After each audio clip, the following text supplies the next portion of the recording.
ओम शांति। 23 सितंबर 2024 के ईश्वरीय महावाक्य। पहले एक नज़र मुरली के मुख्य पॉइंट पर। बाबा ने कहा, गीता सुनाने वाले सन्यासी आदि बहुत है, वह बाप को याद कर न सके। बाबा अक्षर कभी उनके मुख से निकल न सके। यह अक्षर है ही गृहस्थ मार्ग वालों के लिए। निवृत्ति मार्ग वाले ब्रह्म को ही याद करते हैं। मुख से कभी शिव बाबा नहीं कहेंगे। शिव को सब बाबा कहते हैं क्योंकि वह सब आत्माओं का बाप है। सब आत्माएं उनको पुकारती है परम पिता परमात्मा। यह ब्रह्मा को अथवा तत्वों को मानने वाले श्री कृष्ण को फिर अपना बाप कैसे मानेंगे। कोई भी पतित मनुष्य को लॉर्ड कह देते हैं। कहाँ यह आज के पतित मनुष्य, कहाँ शिव व श्री कृष्ण। और फिर बाबा ने कहा, भगवान प्रजा नहीं रचते हैं, भगवान के तो सब आत्माएं बच्चे हैं। फिर कोई द्वारा प्रजा रचते हैं। तुमको किसने एडॉप्ट किया? ब्रह्मा द्वारा बाप ने एडॉप्ट किया। सृष्टि चक्र को भी नहीं जानते, तब तो ऋषि मुनि सब नेति नेति कह गए हैं। न परमात्मा को न परमात्मा की रचना को जानते हैं।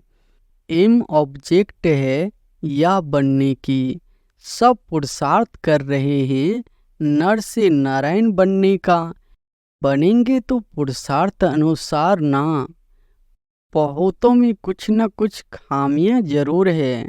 संपूर्ण तो कोई को कह नहीं सकते। 16 कला संपूर्ण बनने के लिए बहुत मेहनत चाहिए।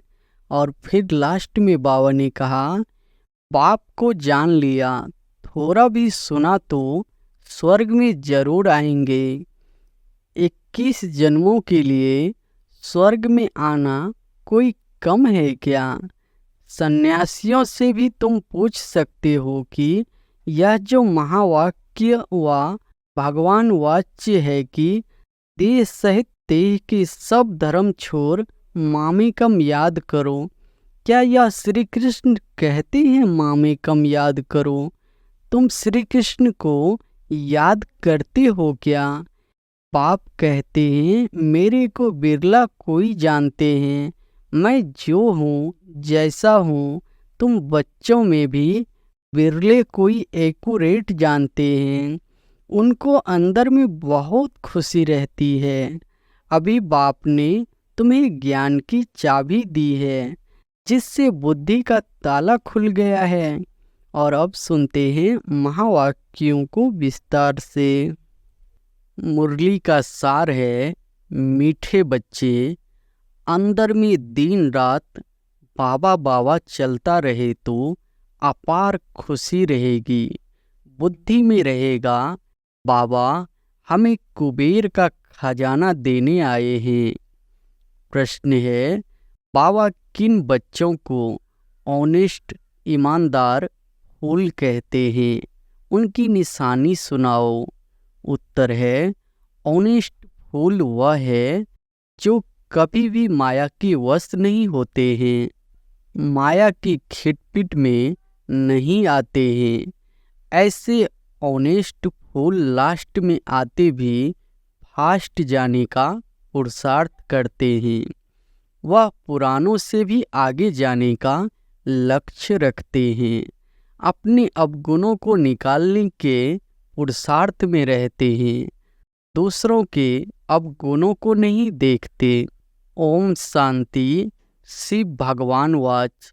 वह हुआ रूहानी बाप, क्योंकि शिव तो सुप्रीम रूह है ना, आत्मा है ना। बाप तो रोज रोज नई नई बातें समझाते रहते हैं। गीता सुनाने वाले सन्यासी आदि बहुत है, वह बाप को याद कर न सके। बाबा अक्षर कभी उनके मुख से निकल न सके। यह अक्षर है ही गृहस्थ मार्ग वाले के लिए, वह तो है निवृत्ति मार्ग वाले। वह ब्रह्म को ही याद करते हैं, मुख से कभी शिव बाबा नहीं कहेंगे। भल तुम जांच करो, समझो। बड़े बड़े विद्वान सन्यासी चिन्मयानंद आदि गीता सुनाते हैं।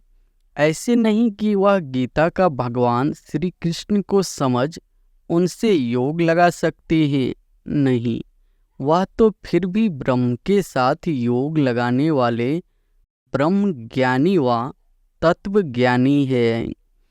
श्री कृष्ण को कभी कोई बाबा कहे यह हो नहीं सकता, तो श्री कृष्ण गीता सुनाने वाला बाबा तो नहीं ठहराना। शिव को सब बाबा कहते हैं, क्योंकि वह सब आत्माओं का बाप है। सब आत्माएं उनको पुकारती है। परम पिता परमात्मा वह है, सुप्रीम परम है, क्योंकि परम धाम में रहने वाला है। तुम भी सब परम धाम में रहते हो, परंतु उनको परम आत्मा कहते हैं। वह कभी पुनर्जन्म में नहीं आते हैं। खुद कहते हैं, मेरा जन्म दिव्य और अलौकिक है। ऐसे कोई रथ में प्रवेश कर तुमको विश्व का मालिक बनाने की युक्ति बताए, यह और कोई हो नहीं सकता। तब बाप कहते हैं, मैं जो हूँ जैसा हूँ, मुझे कोई भी नहीं जानते। मैं जब अपना परिचय दूँ तब जान सकते हैं। यह ब्रह्म को अथवा तत्वों को मानने वाले श्री कृष्ण को फिर अपना बाप कैसे मानेंगे? आत्माएं तो सब बच्चे ठहरे ना। श्री कृष्ण को सब पिता कैसे कहेंगे? ऐसे थोड़े ही कहेंगे कि श्री कृष्ण सबका बाप है, हम सब ब्रदर्स है। ऐसे भी नहीं, श्री कृष्ण सर्वव्यापी है। सब श्री कृष्ण थोड़े ही हो सकते हैं। अगर सब श्री कृष्ण हो तो उनका बाप भी चाहिए। मनुष्य बहुत भूले हुए हैं, नहीं जानते हैं। तब तो कहते हैं, मुझे कोटों में कोई जानते हैं। श्री कृष्ण को तो कोई भी जान न सके। सब विलायत वाले भी उनको जानते हैं। लॉर्ड कृष्णा कहते हैं ना, चित्र भी है, असली चित्र तो है नहीं। भारतवासियों से सुनते हैं इनकी पूजा बहुत होती है, तो फिर गीता में यह लिख दिया है, श्री कृष्ण भगवान। अब भगवान को भला लॉर्ड कहा जाता है क्या? लॉर्ड कृष्णा कहते हैं ना, लॉर्ड का टाइटल वास्तव में बड़े आदमी को मिलता है, वह तो सबको देते रहते हैं। इसको कहा जाता है अंधेर नगरी। कोई भी पतित मनुष्य को लॉर्ड कह देते हैं। कहाँ यह आज के पतित मनुष्य, कहाँ शिव व श्री कृष्ण बाप कहते हैं। जो तुमको ज्ञान देता हूँ वह फिर गुम हो जाता है। मैं ही आकर नई दुनिया स्थापन करता हूँ। ज्ञान भी मैं अभी ही देता हूँ। मैं जब ज्ञान दूँ तभी बच्चे सुने, मेरे बिगर कोई सुना न सके। जानते ही नहीं, क्या सन्यासी शिव बाबा को याद कर सकते हैं? वह कह भी नहीं सकते कि निराकार गॉड को याद करो। कब सुना है? बहुत पढ़े लिखे मनुष्य भी समझते नहीं है। अब बाप समझाते हैं, श्री कृष्ण भगवान नहीं, मनुष्य तो उनको ही भगवान कहते रहते हैं। कितना फर्क हो गया है। बाप तो बच्चों को बैठ पढ़ाते हैं, वह बाप टीचर गुरु भी है। शिव बाबा सबको बैठ समझाते हैं। न समझने कारण त्रिमूर्ति में शिव रखते ही नहीं, ब्रह्मा को रखते हैं, जिसको प्रजापिता ब्रह्मा कहते हैं, प्रजा को रचने वाला। परंतु उनको भगवान नहीं कहेंगे। भगवान प्रजा नहीं रचते हैं। भगवान के तो सब आत्माएं बच्चे हैं। फिर कोई द्वारा प्रजा रचते हैं। तुमको किसने एडॉप्ट किया? ब्रह्मा द्वारा बाप ने एडॉप्ट किया। ब्राह्मण जब बनेंगे तभी तो देवता बनेंगे। यह बात तो तुमने कभी सुनी नहीं है। प्रजापिता का भी जरूर पार्ट है, एक्ट चाहिए ना। इतनी प्रजा कहाँ से आएगी? कुख वंशावली भी तो हो न सके। वह कुख वंशावली ब्राह्मण कहेंगे। हमारा सरनेम है ब्राह्मण, नाम तो सबका अलग अलग है। प्रजापिता ब्रह्मा तो कहते ही तब है जब शिव बाबा इनमें प्रवेश करें। यह नई बातें हैं। बाप खुद कहते हैं मुझे कोई जानते नहीं, सृष्टि चक्र को भी नहीं जानते। तब तो ऋषि मुनि सब नेति नेति कह गए हैं। न परमात्मा को न परमात्मा की रचना को जानते हैं। बाप कहते हैं जब मैं आकर अपना परिचय दूं तभी जाने। इन देवताओं को वहाँ वह पता थोड़ी ही पड़ता है हमने यह राज्य कैसे पाया। इनमें ज्ञान होता ही नहीं। पद पा लिया फिर ज्ञान की दरकार नहीं। ज्ञान चाहिए ही सद्गति के लिए। यह तो सद्गति को पाए हुए हैं। यह बड़ी समझने की गुह्य बातें हैं। समझदार ही समझे। बाकी जो बूढ़ी बूढ़ी माताएं हैं उनमें इतनी बुद्धि तो है नहीं। वह भी ड्रामा प्लान अनुसार हर एक का अपना पार्ट है। ऐसे तो नहीं कहेंगे हे ईश्वर बुद्धि दो। सबको एक जैसी बुद्धि हम दे तो सब नारायण बन जाएंगे। सब एक दो के ऊपर गद्दी पर बैठेंगे क्या? हाँ, एम ऑब्जेक्ट है यह बनने की। सब पुरुषार्थ कर रहे हैं नर से नारायण बनने की।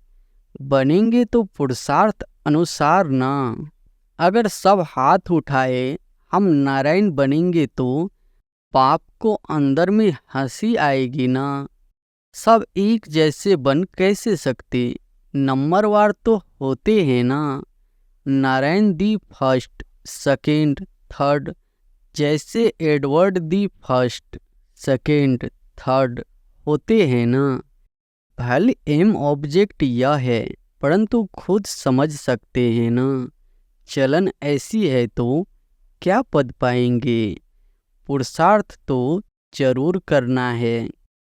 बाबा नंबरवार फूल ले आते हैं, नंबरवार फूल दे भी सकते हैं परंतु ऐसे करते नहीं। फंक हो जाएंगे। बाबा जानते हैं।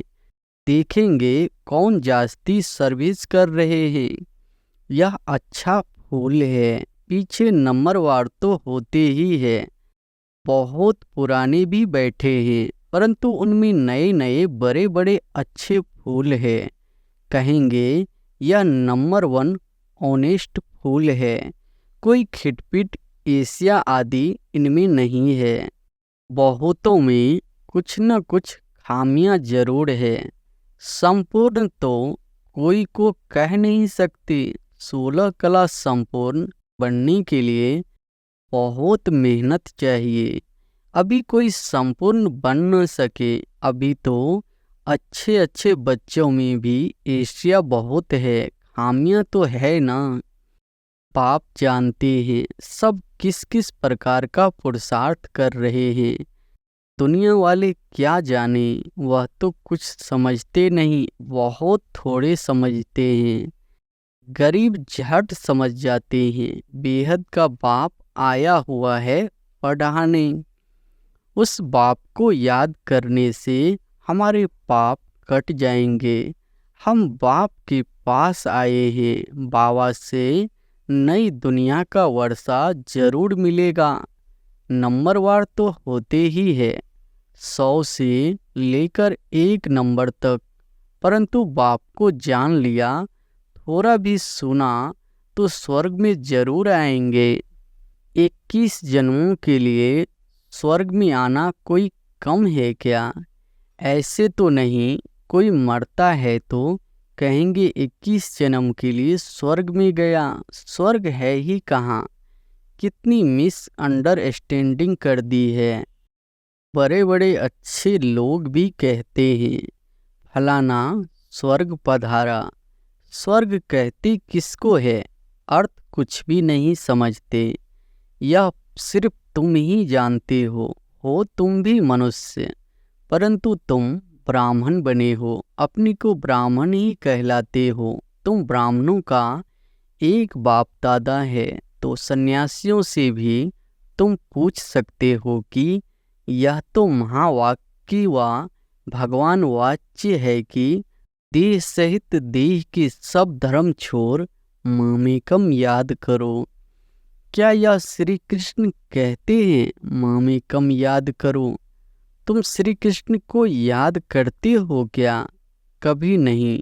हाँ, कहेंगे वहाँ ही प्रसिद्ध हो जाए, परंतु बिचारी अबलाएं जाती है, वह क्या जाने। वह अपने फॉलोअर्स के आगे क्रोधित हो जाते हैं। दुर्व्यस्या का नाम भी नहीं है, उनमें अहंकार बहुत रहता है। फॉलोअर्स है ढेर, भक्ति का राज्य है ना, उनसे पूछने की कोई में ताकत नहीं रहती है। नहीं तो उनको कह सकते हैं तुम तो शिव बाबा की पूजा करते हो, अब भगवान किसको कहेंगे? क्या ठीकर भीतर में भगवान है? आगे चल इन सब बातों को समझेंगे। अभी नशा कितना है सभी पुजारी, पूज्य नहीं कहेंगे।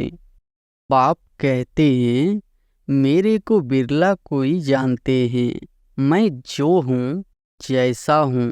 तुम बच्चों में भी बिरले कोई एक्यूरेट जानते हैं, उनको अंदर में बहुत खुशी रहती है।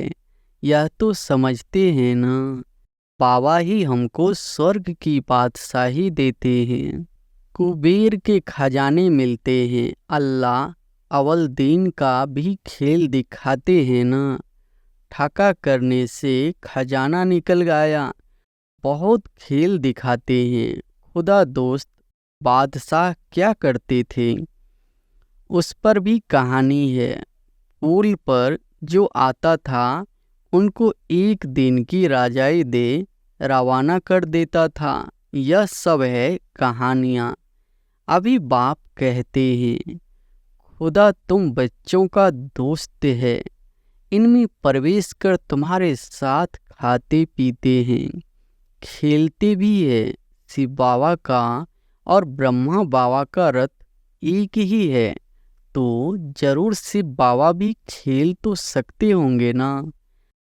बाप को याद कर खेलते हैं तो दोनों इसमें है तो दो न, बाप और दादा, परंतु कोई भी समझते नहीं है। कहते हैं रथ पर आए तो वह फिर घोड़े गाड़ी का रथ बना दिया है। ऐसे भी नहीं कहेंगे श्री कृष्ण में शिव बाबा बैठ ज्ञान देते हैं, वह फिर कह देते हैं श्री कृष्ण भगवान वाच्य। ऐसे तो नहीं कहते ब्रह्मा भगवान वाच्य, नहीं, यह है रथ शिव भगवान वाच्य। बाप बैठ तुम बच्चों को अपना और रचना के आदि मध्य अंत का परिचय ड्यूरेशन बताते हैं, जो बात कोई भी नहीं जानते। सेंसिबल जो होंगे वह बुद्धि से काम लेंगे। सन्यासियों को तो सन्यास करना है, तुम भी शरीर सहित सब कुछ सन्यास करते हो। जानते हो यह पुरानी खल है, हमको तो अब नई दुनिया में जाना है। हम आत्मा यहाँ की रहने वाली नहीं है, यहाँ पाठ बजाने आए हैं। हम रहवासी परम धाम के हैं, यह भी तुम जानते हो। वहाँ निराकारी झार कैसा है, सभी आत्माएं वहाँ रहती है। यह अनादि ड्रामा बना हुआ है, कितनी करोड़ों जीव आत्माएं हैं, इतने सब कहाँ रहते हैं निराकारी दुनिया में। बाकी यह सितारे तो आत्मा नहीं है, मनुष्यों ने तो इन सितारों को भी देवता कह दिया है, परंतु वह कोई देवता है नहीं। ज्ञान सूर्य तो हम शिव बाबा को कहेंगे, तो उनको फिर देवता थोड़े ही कहेंगे। शास्त्रों में तो क्या क्या बातें लिख दी है। यह है सब भक्ति मार्ग की सामग्री, जिससे तुम नीचे ही गिरते आए हो। 84 जन्म लेंगे तो जरूर नीचे उतरेंगे ना। अभी यह है आयरन एजेड दुनिया। सतयुग को कहा जाता है गोल्डन एजेड दुनिया। वहाँ कौन रहते थे? देवताएं। वह कहाँ गए यह किसको भी पता नहीं है। समझते भी है पुनर्जन्म लेते हैं। पाप ने समझाया है पुनर्जन्म लेते लेते देवता से बदल हिंदू बन गए हैं, पतित बने हैं ना। और किसका भी धर्म बदली नहीं होता। इन्हों का धर्म क्यों बदली होता है किसको पता नहीं। बाप कहते हैं धर्म भ्रष्ट कर्म भ्रष्ट हो गए हैं। देवी देवता थे तो पवित्र जोड़े थे, फिर रावण राज्य में तुम अपवित्र बन गए हो, तो वो देवी देवता कहला न सके, इसलिए नाम पड़ गया है हिंदू। देवी देवता धर्म श्री कृष्ण भगवान ने नहीं स्थापन किया, जरूर शिव बाबा ने ही आकर किया होगा। शिव जयंती शिवरात्रि भी मनाई जाती है, परंतु उसने क्या आकर किया यह किसको भी पता नहीं है। एक शिव पुराण भी है, वास्तव में शिव की एक गीता ही है जो शिव बाबा ने सुनाई है, और कोई शास्त्र है नहीं। तुम कोई भी हिंसा नहीं करते हो, तुम्हारा कोई शास्त्र तो बनता नहीं। तुम नई दुनिया में चले जाते हो। सतयुग में कोई भी शास्त्र गीता आदि होता नहीं।